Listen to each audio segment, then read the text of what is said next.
The election battle that the Conservative Party has just been through internally is one that's actually highlighted a lot of problems and divisions within the party, and that's been encapsulated by the choice they've had between Liz Truss and Rishi Sunak. In particular, I think it's actually worth saying that quite a large portion of the party might well have voted for Boris Johnson if they'd been given that choice, but it's the parliamentary party that chose to undermine his leadership and to get rid of him.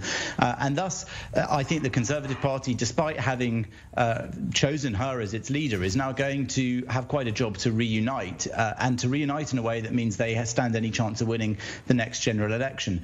Liz Truss will enter office with an in-tray bulging with problems that she needs to solve. You were just discussing the war in Ukraine, but there are plenty of others around the world and domestically, not least caused by Britain's choice to leave the European Union through the Brexit referendum, and, as you say, the spiralling price of living that's going on in the UK and around the world at the moment.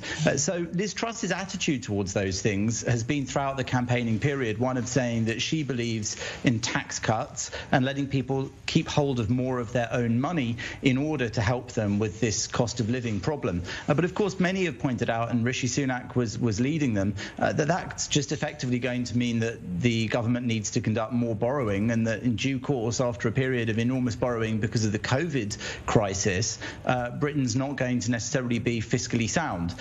So Liz Truss is really going to have to now decide how many of her promises from that campaign she keeps. She's been really posturing and positioning herself as a Thatcherite, as somebody who also believes in low tax, low regulation, not giving handouts, as she put it, to people who would be struggling with these rapidly increasing energy prices. But I think within the first week, she's already promised action that will help people, perhaps going back on her promise not to give handouts.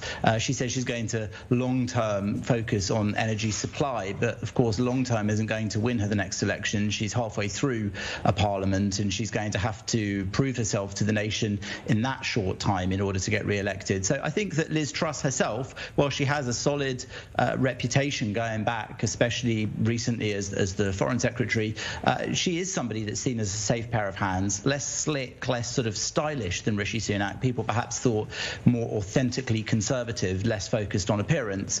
But now she's going to have to deliver in a number of ways that seem almost impossible.